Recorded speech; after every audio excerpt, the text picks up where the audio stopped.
Hello, everybody. So, Frankie here. Yes, I'm rocking some great bedhead.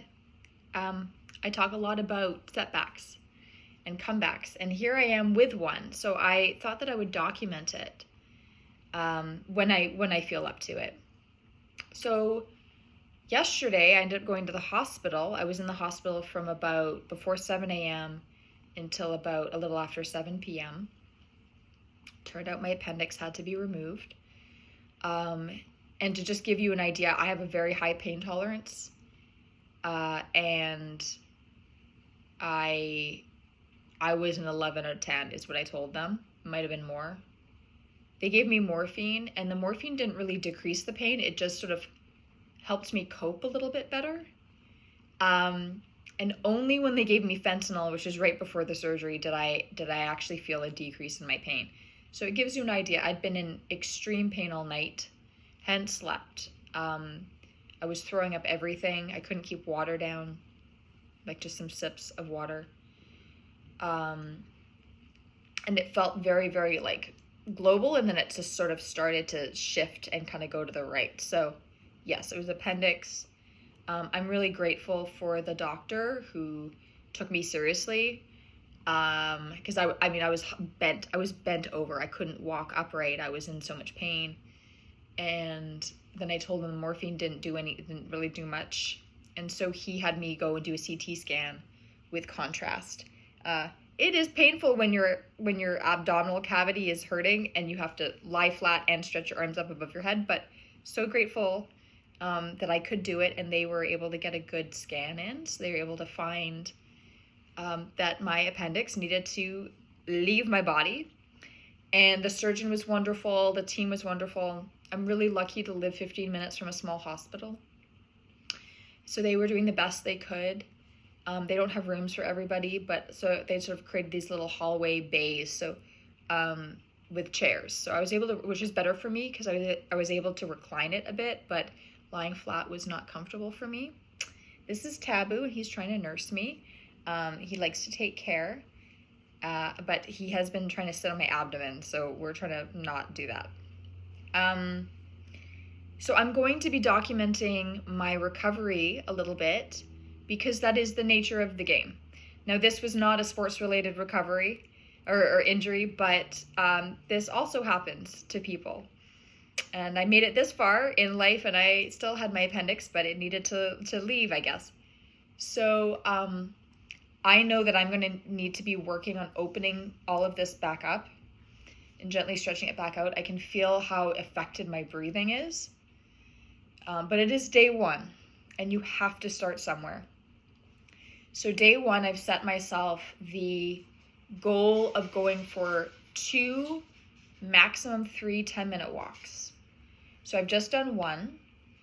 And what I did last time, when I broke my wrist a few years ago, I live at the bottom of a hill, and I have a cul-de-sac. So I was like going up and down the hill once, and then the next day I'd go for 2 and then 3 and build from there. This time I'm going to do for minutes.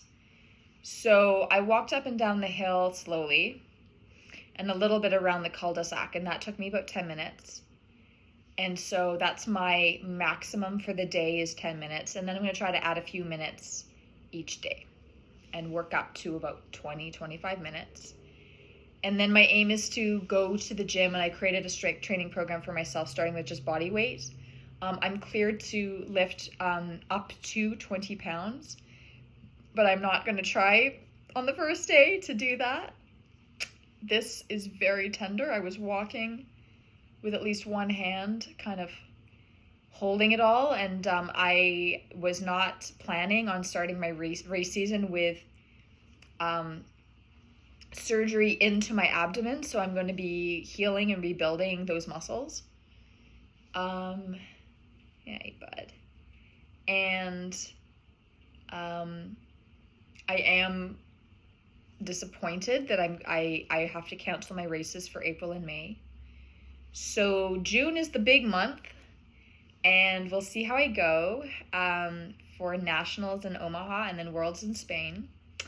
Of course, I'm disappointed that there's going to be some deconditioning going on, but I'm going to use this as an opportunity to work on some imbalances in my body, to work on some weaknesses. I've got a lot of stuff going on with my left foot, and I think that my chiropractor and I figured out something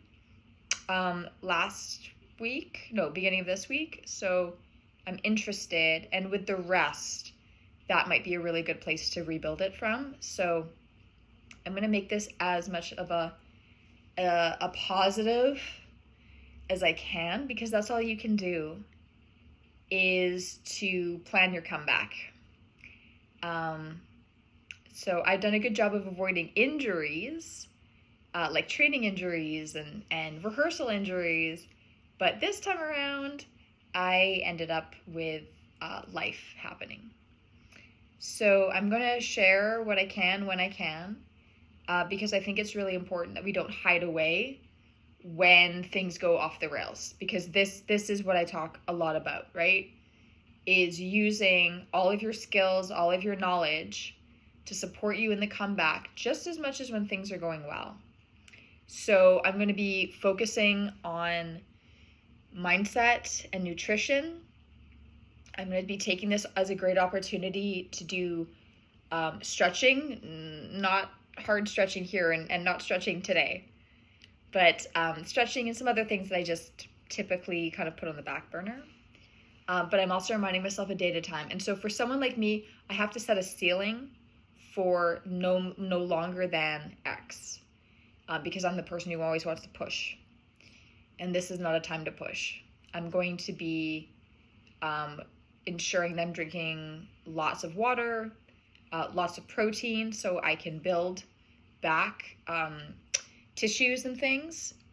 Of course, healthy fats, keep my hormones balanced, and carbs so I can fuel my brain and have energy to do the things that I need to do. I'm very grateful for everyone who's understood and let me kind of cancel the rest of this week, because I'm just feeling how difficult it is for me to breathe right now and to be comfortable. I'm not on any painkillers at the moment. I'm going to probably be taking some Aleve. That was what the surgeon advised. And then for nighttime, I've got something that's a little bit heavier that I'll be saving for sleep so that I can get a good night's sleep, because that is so important. So taking this as an opportunity to rest and rebuild and come back with, better focus, better personal knowledge, better body awareness, because that's all you can do. There's no point in yelling at the ocean for the waves rolling in, right? But what you can do is learn to body surf. And so that's what I'm going to be trying to do. And I get to be here cuddled up with this little loving lump right now. Bowie is upstairs, and this is Taboo. So I've got some... Taboo is always the cat that cuddles when I am not well, which is very sweet of him, because he can be a little bit persnickety sometimes, but he knows when I need a laying on of paws. So I'm receiving lots and lots of care. My partner's being amazing. And I'm a little husky right now because they had to put a tube down my throat for the surgery. And I can't shower at the moment. I haven't had surgery. Since I was 14, I had jaw surgery for like an orthodontic thing. So I'm also feeling quite emotional about an invasive surgery. I have looked at the 3 incisions, and I think I'm trying to work out kind of like what is happening, what I feel happening inside my body, and what that looks like outside of my body, and trying to tie those 2 together. And I'm struggling with that a little bit, but that's okay, because it's day 1. You got to start somewhere. And that's what I was saying to myself when I was walking. It's hard to walk, tender.